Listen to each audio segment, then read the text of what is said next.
Okay, so Wisconsin.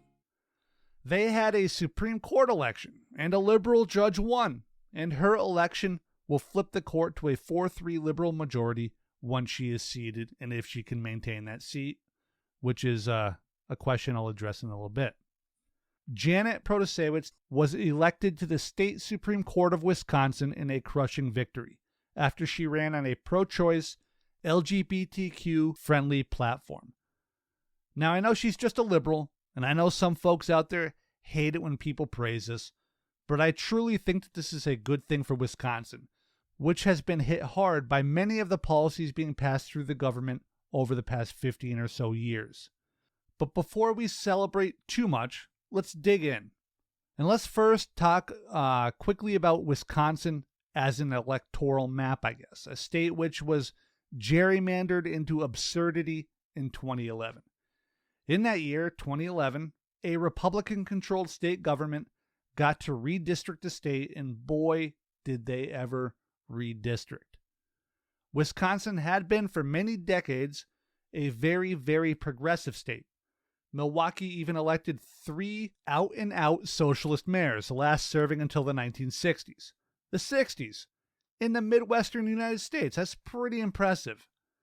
And other Wisconsin cities had done the same, though never 3 mayors. From there, Wisconsin remained a staunchly liberal to progressive state. It still is a majority Democrat state, at least in voter registration and voting numbers.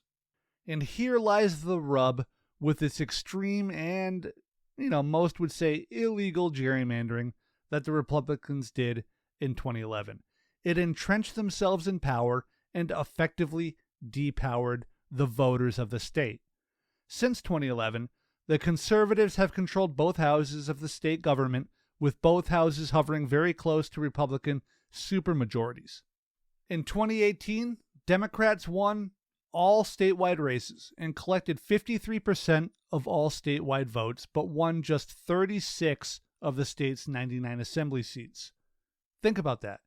They took 53% of the vote and walked away controlling just 36 of the 99 seats, because that's how brutally effective the gerrymandering is in that state. To get 50% of the seats in the assembly, the Democratic Party would be required to get about 59 or 60% of the overall vote, an absurdity which should not be allowed to stand. The conservatives also had a 4-3 edge in the state Supreme Court, putting a further nail in the coffin of fair elections and a working government.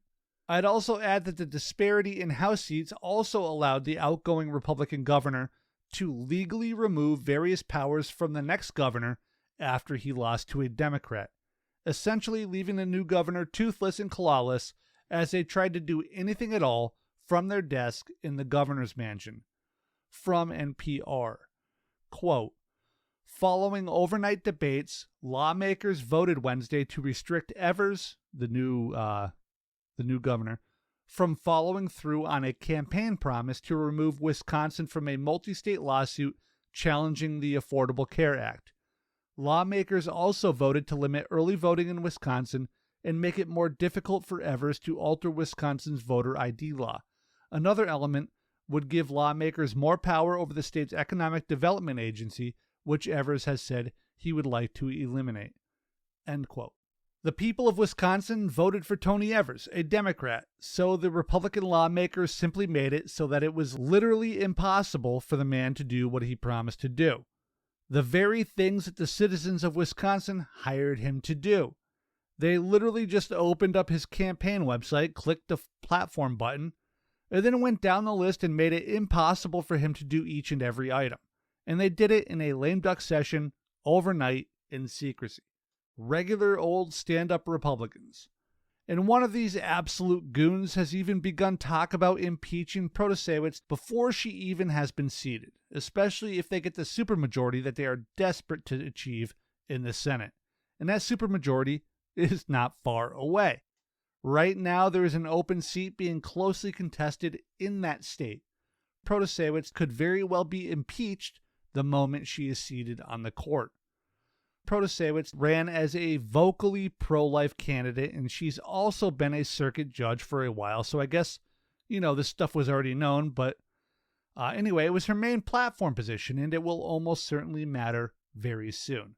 When Roe v. Wade was overturned, Wisconsin slid back to a law from 1849, which banned abortion in the state. A lawsuit challenging this very law is on its way up through the court system, and it will very likely land in the Supreme Court very soon. It also opens the door for further challenges to the gerrymandered maps that have so efficiently carved up the state to the benefit of one party. If the total abortion ban is overturned and the electoral maps are thrown out and redone in a sane, legal, and, somehow, even manner, then this election will have served a purpose beyond mere optics, at least in my opinion. Now, Protasiewicz is no, raving communist or anything. I'm not even sure that we can call her properly progressive in any meaningful way.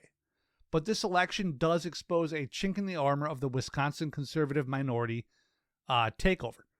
And it provides both a soft spot to aim for to do things, things as simple as maybe provide women full spectrum health and reproductive care and keeping abortion legal, and, hopefully maybe even provide a real challenge to a badly mangled electoral map.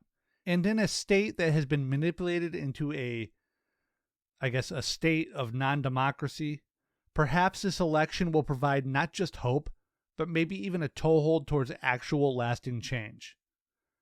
And personally, I feel like that we should celebrate every time that the right wing in this country loses, even if it's nothing more than, the further right wing, rather than an opponent of, a true left wing. But we should also not pretend or let ourselves be fooled into believing that a liberal Democratic Party has the drive, the ability, or the politics to actually address our problems in any real way that will help ourselves or our fellow workers. The Democrats will never battle to protect us from Capitol's worst violence. They won't protect us from the police or from the worst of the right wing. Nor will we see things like global warming be addressed, let alone imperialism or attacks on systems. We can't wait for help, and I think that we can take at least a little bit of inspiration from what happened in Chicago in particular, but also in Wisconsin. We need to get out and fight, protest, march. France wants to push the retirement age back by 2 years, and Paris is now burning.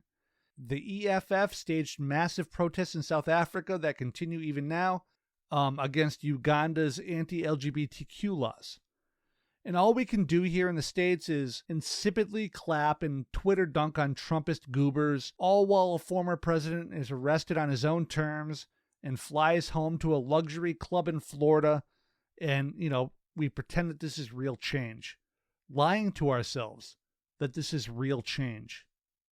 It isn't change. Everything is the same. This isn't fighting. This isn't rebellion. This is not change. Hell, it's not even hope. Waiting for democratic liberals to make changes to help us is not hope. It's surrender. I want to make sure that we don't confuse these things. Hope cannot be mixed up with apathetic and irrational faith, as it so often is. Hope is talking to our communities. Hope is linking arms. Hope is picketing and marching and seeing union people with left politics elected to powerful positions because of those things. Hope is for that strength, that bottom-up strength, to maintain its independence from the Democratic Party as much as it possibly can so that its fists remain free to fight for our demands, the demands of workers everywhere, no matter which letter sits next to the name of the person who is in office. Hope is grassroots. Hope must also be nurtured and not sloganeered. We will only ever achieve what we are willing to fight for, and I'm pretty certain that there will be no fight without hope. Real hope. Build, organize, hope, fight, in that order, or something very much like it. And that, my friends, is the end of the episode. I hope you like it.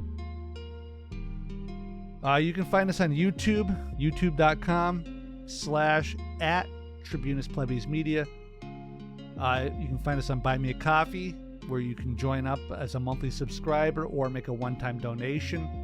Yeah, I mean, I guess that's pretty much it. Please, follow, like, comment everywhere we are. And I think that's it. Thank you all. I love you. Bye.